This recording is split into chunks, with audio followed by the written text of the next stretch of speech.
Hola, ¿qué tal? Buenos días, bienvenidos. Gracias por estar con nosotros, gracias por iniciar esta nueva semana. Estamos básicamente en un nuevo mes, 6 de marzo, día lunes. Buenos días y bienvenidos. Vamos a tener dos conversaciones esta mañana. En la primera parte, ya aquí con nosotros en el estudio, el licenciado Eduardo Escobar, director ejecutivo de Acción Ciudadana. ¿Cómo está usted, licenciado? Buenos días. Buenos días, Moisés. Gracias por la invitación. Todo bien, siempre un gusto.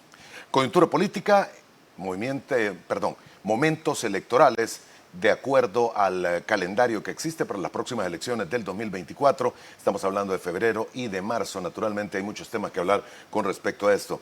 Y en este mismo sentido, en la segunda parte estará con nosotros aquí el licenciado Malcolm Cartagena. Él es experto en temas electorales, análisis electoral de cara a las elecciones generales del 2024. Este es el menú que tenemos. Le invitamos a que nos escriba a través de la red social de Twitter para las interrogantes y preguntas que tenga de este tema para nuestros invitados. Bien, lo que va a ver en pantalla es precisamente el último dato que se tiene del Ministerio de Medio Ambiente y Recursos Naturales. Ha habido por lo menos hasta este momento, en las últimas horas, 6 sismos. 4 de ellos han sido en el occidente del territorio salvadoreño y los otros 2 han sido en el oriente, específicamente en la zona del Océano Pacífico frente al Departamento de la Unión. Lo que le estamos mostrando en pantalla son los que han ocurrido en el occidente. Ya no son tanto en Ahuachapán, sino que algunos se han dado en las cercanías de Turín, Apaneca y naturalmente algunos al norte de Ahuachapán, en el municipio de Ahuachapán, pero al norte de Apaneca. Las magnitudes de los mismos las puede ver usted en pantalla: 2.5, 2.8, 2.9 y 3, registrados entre las 0 horas de ayer hasta las 7 de la mañana, por lo menos los que han sido sensibles. El resto, los otros 2 que les mencionábamos, han sido al sur de la playa de Las Tunas, uno a 62 kilómetros, el otro a 121. Cuando vemos los sismogramas del occidente, apenas si se ve y se registran, porque han sido de baja magnitud los que se han dado en aquella zona del país, pero cuando vemos los sismogramas para el caso, el del volcán de San Miguel, lo que tenemos, déjeme buscarlo, es este. Este es lo que se tiene, precisamente el registro de todos esos movimientos telúricos. La mayor zona estuvo en este momento y en este otro, ahí están bien marcados los 2 sismos. Uno fue este que comienza en rojo y termina en azul, y el otro fue este. Ha habido una serie de movimientos sísmicos en aquella zona del oriente del país, y algunos de los pequeños que se ven son precisamente la actividad normal del volcán de San Miguel. Eso en cuanto a los sismos. En cuanto al clima, hemos tenido temperaturas altísimas, tal cual y como se lo habíamos mencionado el día de ayer. Vamos a tratar de hacerlos un poco más grande, esto para que se pueda ver bien en pantalla. Ahí lo puede ver usted. Nueva Concepción, 39.2, Concepción Quesaltepeque 37.5, Chalatenango 37.3 y el Puente Cuscatlán 37.2, por mencionarle algunos. San Miguel registró 36.8. Esto es lo que marcan las estaciones. El golpe de calor que usted puede sentir en el cuerpo puede estar fácilmente 2,5 grados o 3 más alto de lo que usted está viendo en pantalla. Y ahí el resto. La Libertad, del Puerto de la Libertad, registró ayer en horas del mediodía 34.3 e Ilopango 34.2. Esta va a ser la tendencia para los próximos días, a excepción de hoy, porque las condiciones en cuanto al clima muestran una situación diferente, ya que estamos en una zona de baja presión relativa con respecto al resto del área, y para palabras sencillas que se entienda de esta imagen, no estamos en esa zona gris, sino que en esa zona naranja y amarilla, donde pudiesen darse por niveles de humedad algunas precipitaciones aisladas en algunos puntos del territorio. Traducido en palabras más sencillas, vamos a tener nubosidad abundante este día, como la que tenemos en estas horas de la mañana, y esto va a impedir que el calor sea tan intenso. Esto para ponerlo en contexto de lo que podemos esperar durante la semana.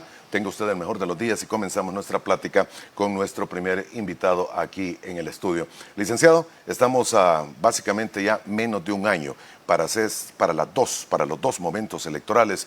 Uno es el, si no me equivoco, 3 de febrero, el otro es 4 de marzo, o las fechas invertidas, pero a un año. Y ayer domingo se cumplió el plazo que tiene dentro del calendario electoral el tribunal para que cada uno de los institutos políticos anuncie la apertura de elecciones internas. El panorama, ¿cómo lo ve? En una pregunta un tanto general para iniciar esta plática.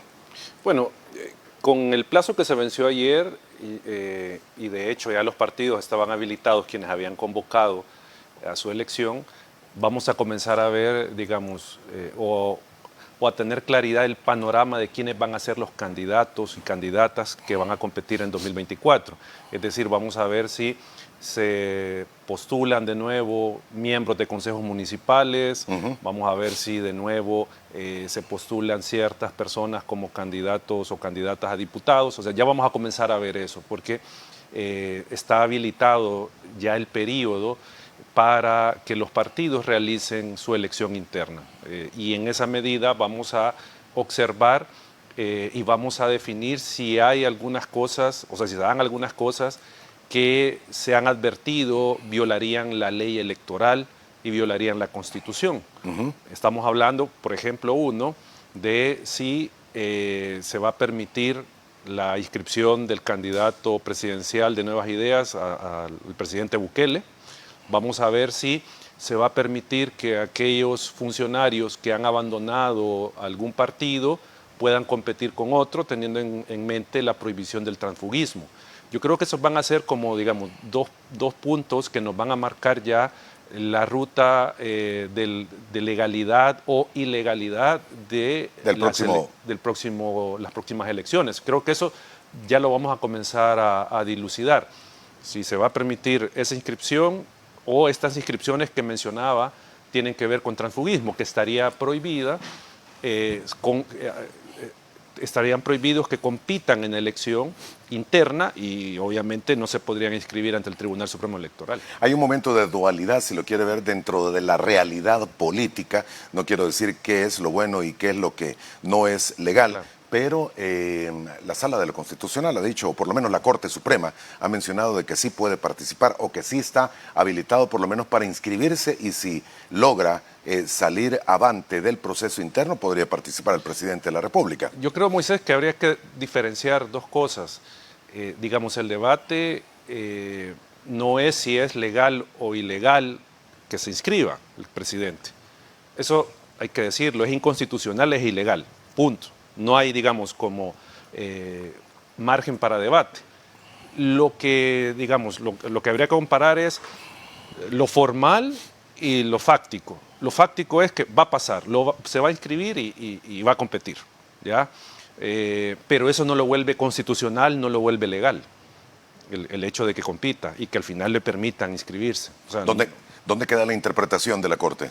Es que ahí entramos a otro debate. ¿Es Sala de lo Constitucional la que emitió realmente ese documento? Ahí es donde entra el debate y muchos nos adherimos al criterio de que no es una Sala de lo Constitucional constituida, valga la redundancia, y que ese documento que emitió no es una resolución válida desde el punto de vista jurídico. ¿Y por qué decimos esto? En primer lugar, habría que reiterar el hecho de que estos abogados que están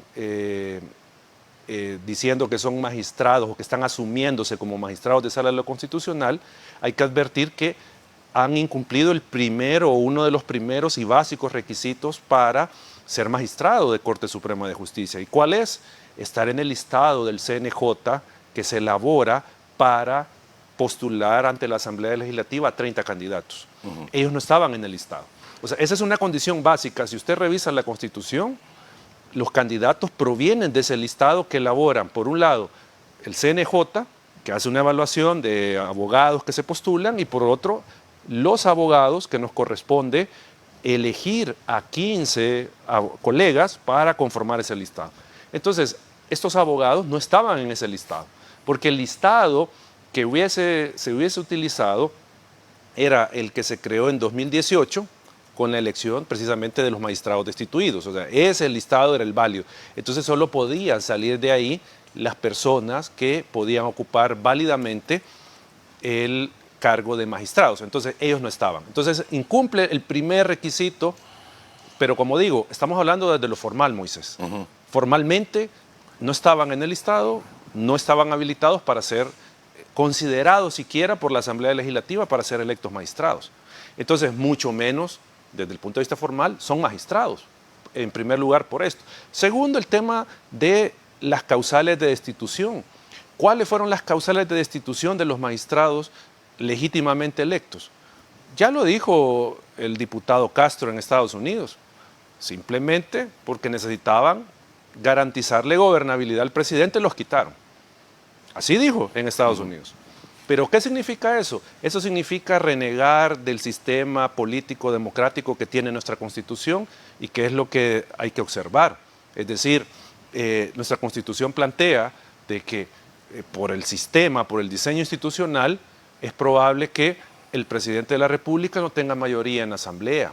Es probable que haya un tribunal constitucional que tenga que controlar el ejercicio del poder de ambos órganos. Y eso no es bloqueo, eso es las reglas del juego democrático, el juego republicano, los controles interorgánicos. Entonces, ellos dicen, no, es que iban a bloquear al presidente. Pues sí, si esa es la regla, que si hay una inconstitucionalidad en el actuar de un funcionario, está una sala de lo constitucional que se encarga de frenar ese tipo de actos, corregirlo y evitar que se siga produciendo. Esa es la regla, eso no es un bloqueo, ese es el funcionamiento del sistema político. Ahora, siendo abogado del diablo, también democrática y legalmente, tenían los votos para hacerlo. Sí, pero eso no lo legitima, ni tampoco lo vuelve constitucional ni legal. O sea, por eso decía yo, Moisés, no es la discusión si es válido o no que él se postule desde el punto de vista legal o no. La discusión es que tienen en este momento los votos para hacerlo y tienen el poder para hacerlo. Entonces ya no salimos del ámbito jurídico, constitucional, porque esto ya no es una discusión de ese tipo, ya es una discusión meramente política, de que quien tiene el garrote más grande es el que pega más fuerte. Entonces eso es lo que está pasando. Pero, como digo y reitero, constitucionalmente el presidente no está habilitado para competir en las internas de Nuevas Ideas y mucho menos para ser inscrito como candidato presidencial. No lo tiene habilitado. Y si decimos, es que la sala lo habilitó, hay una serie de razones, como las que yo mencionaba, de el origen de esta elección, si estaban en el listado del CNJ, y el tema de las causales de destitución de los magistrados. Entonces, como digo, en los hechos va a pasar, tienen el control, tienen el poder, sin duda, pero no es constitucional, no es legítimo, no es legal, y con esto termino, Moisés, en estas internas se va a terminar de corroborar esta situación. Muy bien, las internas, el anuncio de los partidos ya se dio, hasta ayer era la fecha para que cada uno indicara que están abiertos a las elecciones internas y que lo van a desarrollar. Solo déjeme tocar otro tema de lo que usted mencionaba, la ley de transfugismo. En todo caso, para que esta ley sea abolida, ¿tendría que ser por decisión de la sala también? No, eso puede ser una reforma legislativa. O sea, pueden haber varios escenarios. Rutas. Uno es que el legislador reforme el código electoral donde se prohíbe el transfugismo, que lo elimine, que no hay problema. Esa es una vía. La otra puede ser de que algún candidato, en caso, porque aquí el punto es qué va a hacer el tribunal. Por eso yo planteaba estos dos aspectos. ¿Qué va a hacer el tribunal? ¿Va a inscribir al presidente y va a inscribir a los transfugas? Vamos a ver qué hace. Pero que el tribunal, en un supuesto, diga, este candidato que me ha mandado el partido, que resultó electo en sus internas, no puede ser inscrito porque está la prohibición de transfugismo. Entonces, probablemente, y esto es una posibilidad, y no es que esté dando ideas, pero es una vía, pueda este candidato ampararse ante la sala de lo constitucional, entre comillas, para que se le permita la inscripción, por ejemplo. Esa podría ser otra vía para que se elimine el tema del transfugismo. O sea, el punto es que si se hace por vía de reforma legislativa, recordemos que el mismo legislador ha establecido que un año antes de las elecciones no se puede hacer reformas a la ley electoral. Tampoco está escrito en piedra. Exacto, lo puede reformar y reforman todo lo demás. Pero volvemos al que simplemente es una cuestión de aritmética. Tienen los votos, pueden hacer lo que quieran y ya nos demostraron que no les importa el tema de legalidad o constitucionalidad, sino que si estorba esta norma, pues se elimina, se reforma y se pone como ellos quieren.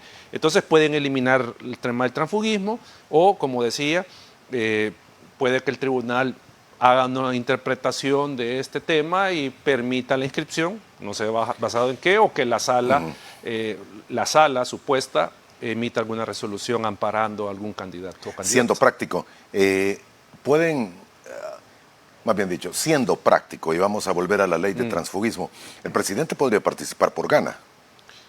O sea, para evitar el problema de la ley de transfugismo. Es que en el tema del presidente... Ahí sí. No, en el tema del presidente no hay transfugismo. Ah, es cierto, únicamente para diputados. ¿Por qué no hay transfugismo? Diputados y municipios, ¿verdad? Sí, no, pero ¿por qué no hay transfugismo en el presidente? Porque el presidente no se puede reelegir. Por eso no hay transfugismo. Bueno, ajá. O sea, por eso. Volvemos al tema. Volvemos al punto. No hay transfugismo en la elección presidencial porque él no se puede reelegir. Pero usted dijo, pero fácticamente sabemos de qué va. Lo va a hacer. Entonces Ajá. ahí se puede postular con gana, con nuevas ideas, con el partido patito, con quien quiera. Okay. O sea, eso es irrelevante. Pues, dejemos de lado la presidencia. Veamos diputados y alcaldes.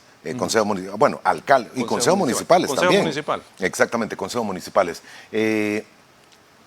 ¿Podría ser una forma estratégica que tuviesen algunos partidos políticos basados en la ley de transfugismo de eliminar las figuras de antaño y las figuras históricas? De aquellos que se han movido de partidos o que han renunciado. Sí, o sea, digamos, el tema del transfugismo lo que busca es que no se defraude la voluntad del elector. Es decir, por ejemplo, usted se postuló por un partido y yo le di mi voto y usted ganó un curul o ganó la alcaldía, por ejemplo. Yo lo hice bajo la idea de que usted me ofrecía cierta propuesta política que iba a cumplir arropado de la ideología de este partido o del respaldo de este partido. Y que usted venga y me diga, no, mire, fíjese que yo ya no voy a estar en este partido, pero me voy a pasar a este y desde acá vote por mi persona.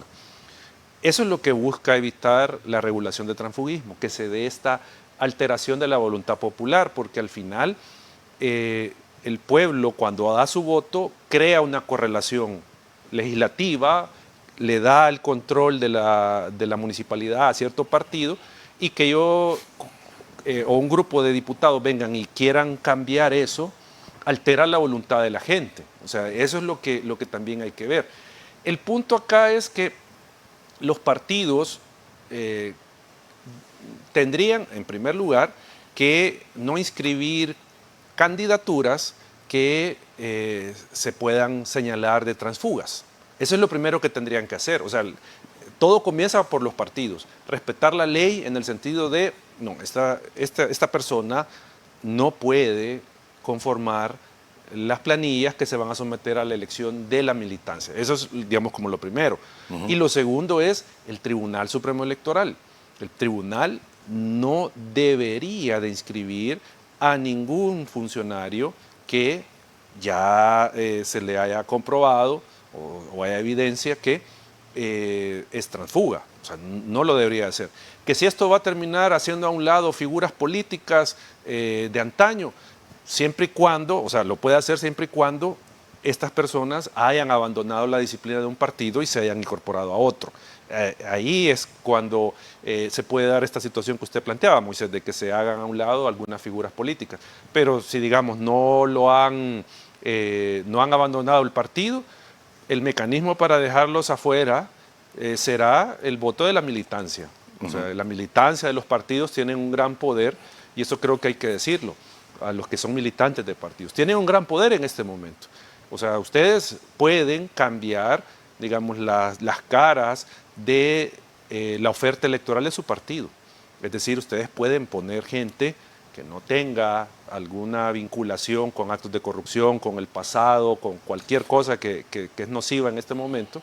La militancia puede dar, digamos, esa cara fresca al partido político con su voto en las internas. Por eso es, digamos, importante que la militancia participe activamente en estos procesos y que elija a las personas que tengan un mejor perfil para ser candidatos. En medio de todo esto hay un nuevo ingrediente, esta reforma que sanciona a quien impida que alguien pueda participar o pueda ser inscrito dentro del proceso electoral contando con todos los elementos necesarios. Y eso lo ha mencionado usted y lo han mencionado varios analistas, podría ser utilizado de manera táctica para decidir quién y no quién, o que vayan todos los que se proponen.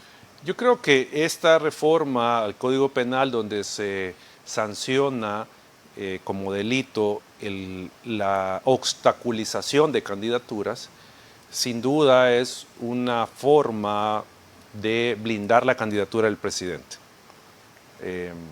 Para que no haya, digamos, alguna posibilidad de que no se inscriba como candidato.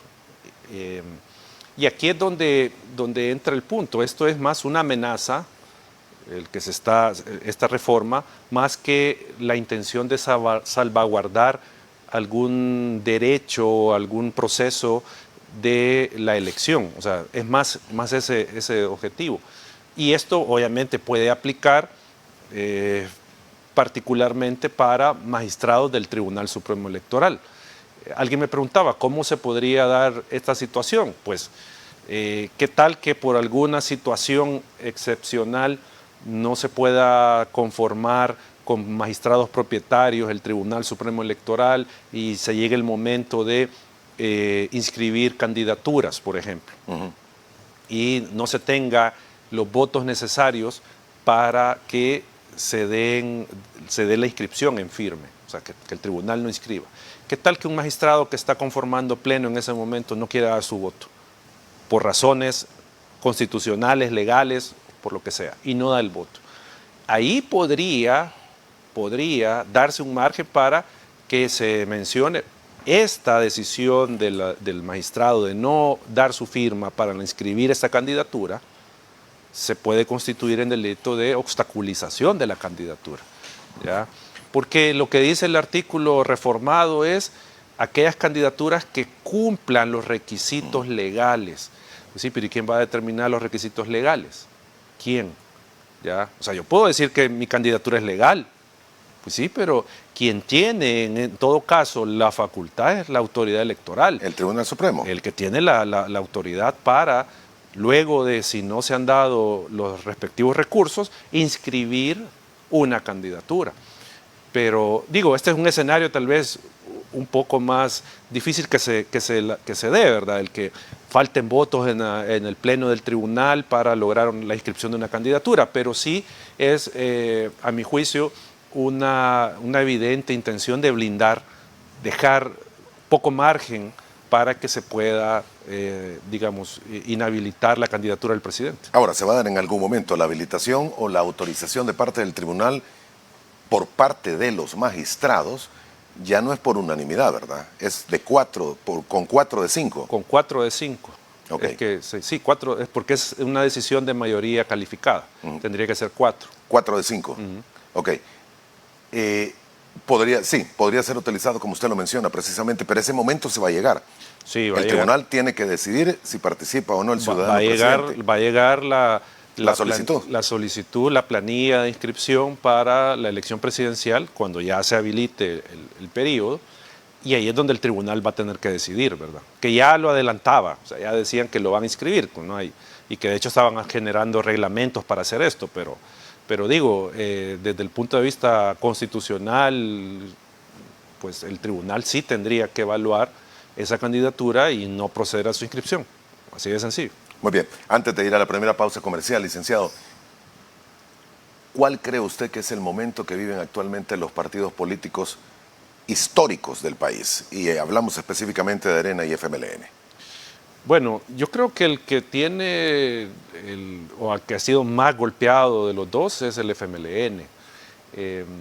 De hecho, ayer nada menos estaba consultando con las investigadoras de Acción Ciudadana quienes habían convocado la elección, porque no me aparecía el FMLN como convocando a elección. Yo no me recordaba que había convocado a elección. Y dije, voy a buscar en el Twitter del partido para ver la convocatoria. El partido no tuitea desde hace, creo que un año o meses. O sea, no hay actividad en el Twitter del partido, en el oficial. En la cuenta. En la cuenta oficial. Nosotros tenemos cerca de 2 o 3 años que el partido no nos responde ninguna solicitud de información.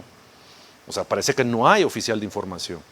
¿Qué quiero decir con esto? Que parece que el partido FMLN está en una gran crisis interna por los resultados de las elecciones, pues tanto de la presidencial como la legislativa, al punto pues de que nos parece que ha dejado de funcionar algunas instancias partidarias, pues como por ejemplo el tema del oficial de acceso a la información del partido. ¿Ya? El tema financiero lo desconocemos del FMLN porque no nos ha entregado información. O sea, no sabemos cómo están sus finanzas, no sabemos si al final el Ministerio de Hacienda le entregó la deuda política 2021, no sabemos si le entregó deuda política. Lo que se conoce es más por algunas declaraciones de Óscar Ortiz, ¿ya? Y de algunos diputados, eso es lo que se conoce, pero o sea, da la impresión de que sí no ha logrado recomponerse el partido de cara a hacer de nuevo una opción en 2024. Parece que no lo ha logrado. El partido Arena, pese a todo, tiene alguna presencia legislativa, tiene, digamos, alguna perspectiva de competir de nuevo y lograr algunos diputados en 2024. Pero creo que ahí hay que ver el tema de los apoyos que pueda tener financieros, particularmente el partido, también en el caso del FMLN, porque sin recursos es difícil que los partidos puedan competir al partido oficial con algún grado, con alguna posibilidad de obtener alguna cuota de poder. Ahora, no van a tener recursos, así como se plantea en la situación. Es que ese es el punto. O sea, nosotros, el Partido Arena entrega información, nos entrega los datos de sus donantes y todo esto. Pero, digamos, en el partido se observa un descenso, sí, de los financistas, en los montos, en quiénes son ahora los financistas. Entonces no sabemos si estos financistas que tradicionalmente han soportado al partido, le han dado el dinero para que sea una fuerza política, si lo van a seguir haciendo en 2024 y en qué cuantía. Porque si no tienen estos recursos, que es, digamos, una parte fundamental, va a ser difícil que puedan competir. Ok. Muy bien, licenciado, vamos a hacer la primera pausa comercial en este momento. Volvemos en aproximadamente 90 segundos. Le invitamos a que siga con nosotros.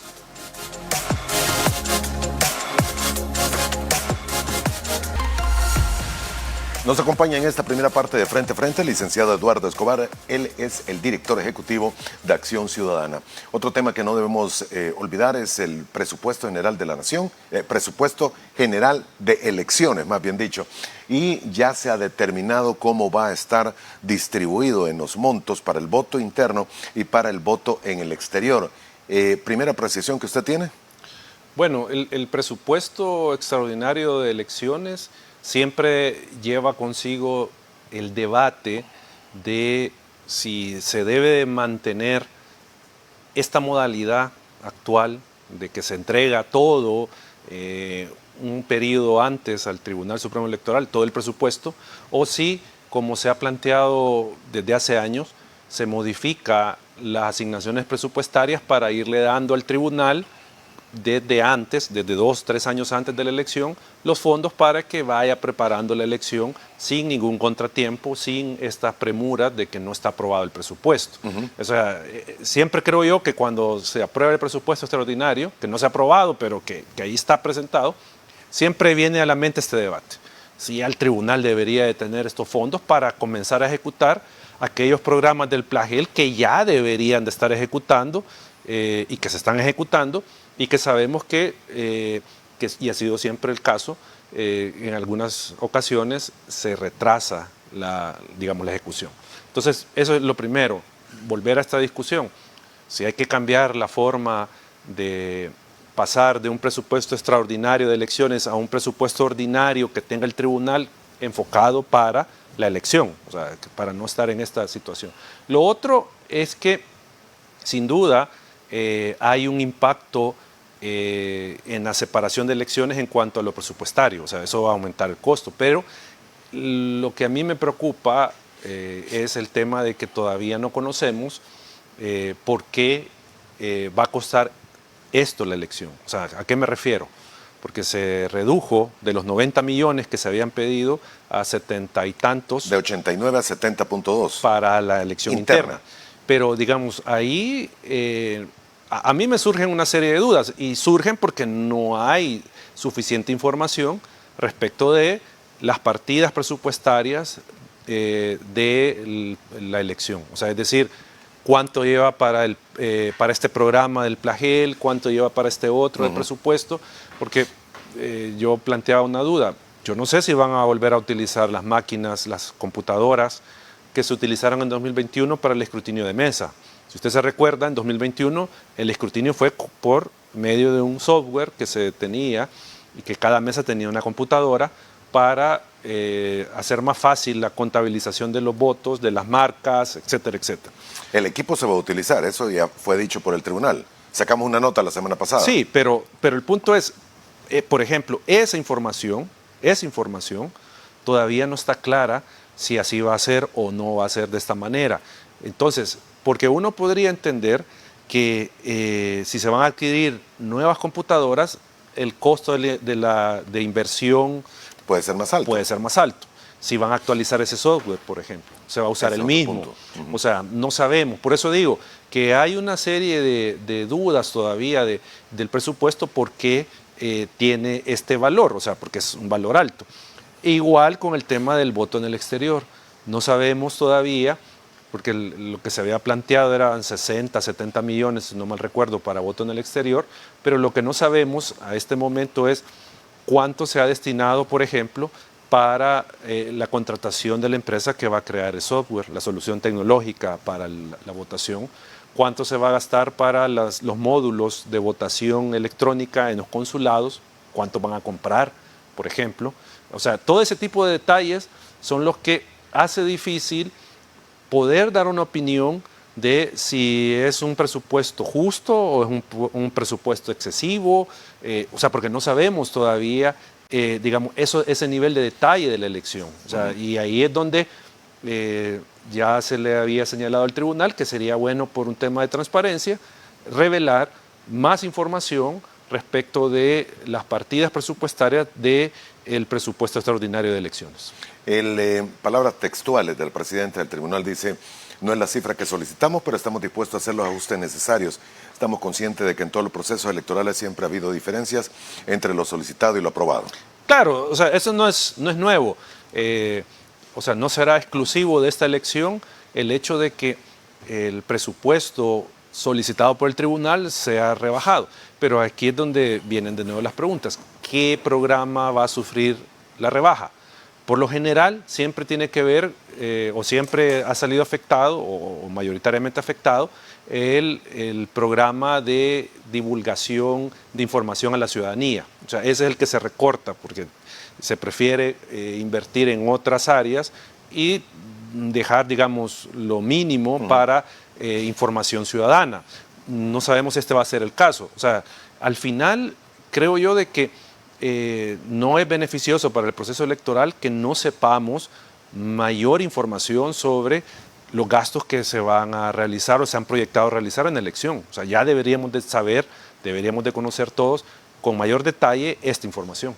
Ok, señor, hay otros temas también y naturalmente conlleva algunas modificaciones que, como usted dice, en todo caso, por lo que está en este momento en leyes, no debería de poderse, que es reformas al Código Electoral. Sí. Pero se habla de la reducción de municipios. Ese es otro tema. Y reducción de diputados. Claro, que tiene una implicación política, económica, social, pero también tiene una implicación electoral.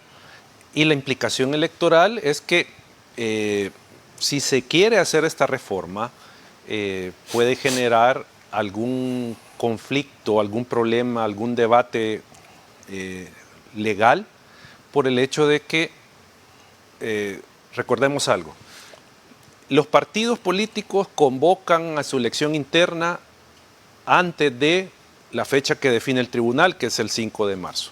Ahí se definió, digamos, la fecha de convocatoria para hacer una elección interna donde los partidos que van a elegir 84 candidatos a diputados, 262 planillas para consejos municipales, una para presidente, una planilla para presidente. Eso es lo que se eligió. Ajá, pero si hacen la reforma en este año, antes de la elección, para que tenga vigencia en 2024, cómo harían los partidos políticos para resolver el problema de cuáles de sus 84 candidatos que ya fueron electos por su militancia son los que van a competir. O sea, serían los 60 que van a competir. ¿Cuáles de esos 84?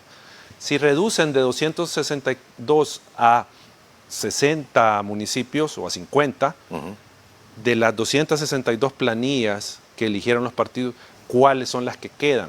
¿Ya? ¿Cuál es o sea, en todo caso estarían vigentes, pienso yo, no sé si es lo más legal, estarían vigentes hasta que se dé el momento de toma de posesión de las nuevas autoridades municipales. No, me refiero a los candidatos, o sea, las internas de los partidos. No, es que tendría que hacerse antes. Si yo pensara así, tendría que hacerse la reforma antes para que los partidos ya llevaran partidas hechas. Pero piense, ayer concluyó el plazo para convocar a elecciones.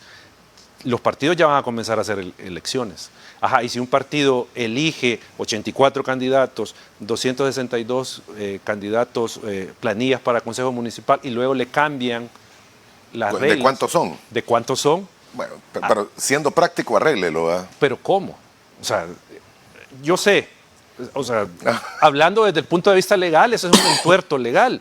Porque el partido no podría volver a convocar una elección interna para solo elegirlo. O sea, ahí hay un tema legal. Yo sé que a cualquiera le puede decir, eso no importa. O sea, y estamos en la época de eso, ¿verdad? Que no importa lo legal, aquí se va a hacer como se quiera. ¿Ya? Pero ahí hay un problema, digamos, legal que se le generaría a los partidos políticos si se quiere que esta reforma entre en vigencia para 2024. ¿Ya? Eso, porque aquí, digamos, lo más saludable es, se aprueba esta reforma, pero no entra en vigencia hasta 2027, por ejemplo. ¿Por qué? Porque también si usted la aprueba después de la elección y que va a entrar en vigencia después de la elección, significaría que un consejo municipal solo va a ejercer año y medio, por ejemplo. Porque si usted quiere hacer la reforma, por ejemplo, en 2024, en diciembre de 2024, por decir algo, ya que usted la apruebe ahí y que entre en vigencia en ese momento. Ajá, y si usted tiene 262 consejos municipales electos, ellos tienen que gobernar por 3 años. Usted les cortaría esos 3 años a los consejos municipales, si hace ese cambio. A medio, no sé si me doy a entender, a medio periodo.